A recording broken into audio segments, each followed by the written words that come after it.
گفت اللهم اهدنی هذه القوم و هم لا یعلمون. خداوندا گفت این قوما را راه خوب هدایت تو که اینا من نمیدونن. اگر میدونستن قدر من که من اینا در سعادت دو دنیا آوردستم هرگز من این چیز نمیکنم. پیغمبری ما شما دعای بد کردگی نیسته عزیزانی، دعای خوب نکنن. در حق ما و شما دعا کردن رفتگی تا قیامت می اومدگی امتا را گفت خبر نرسونه. ما شما را دوست میدارم.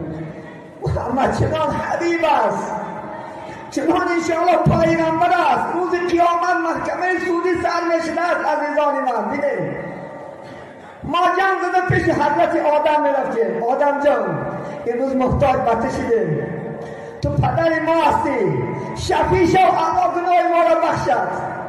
حضرت آدم یک گم میزده است حضور من خطا کردم در جنت خدا گندم نخل گفت خوردم رانده شدم. امروز پیش الله خجالتم پیش نوح برید، پیش نوح علیه السلام میمدیم. ای نوح ما را امروز شفاعت نمیکنی، محتاج اینشون ادوکت کردنی تو هستیم.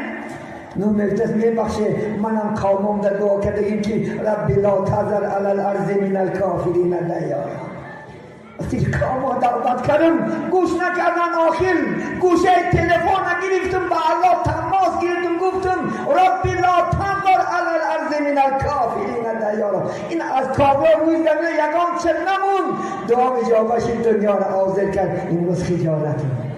این چنین موسی آخر عاقبت پیشی پیغمبری بشیر و نذیر محمد صلی الله علیه و سلم میآید. چون که محمد هیچ وقت از ما رو نمیگردوند، هیچ وقت. بود تا زنده آن حبیبی ودود در غمی آسیان امت بود. تا زنده بود فقط غمی ما گنهکاران را خورد. بین تا زنده بود میگه فقط غمی امت بود.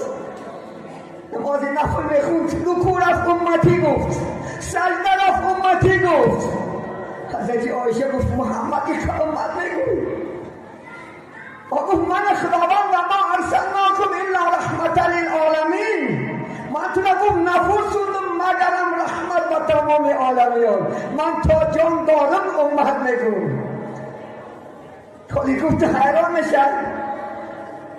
حضرت ابوبکر شنید میگه ابوبکر گریه کرد گفت ای خدا روز قیامت جسد من چنان کلام کن که در این دوزخ گیرم اینقدر محمد عذاب نکشد.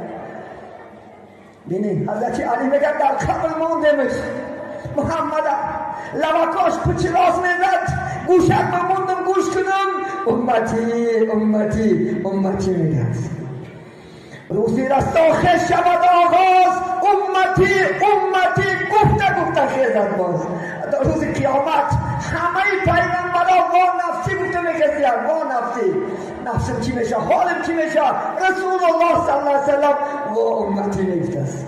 یکم کسی که از قبر میخیزد محمد صلی الله علیه وسلم. جبرئیل و میکائیل و عزرائیل میومدن سری قبل محمد صلی الله علیه وسلم. خیز وقتی که آمد شد صدا نمیبرمد است.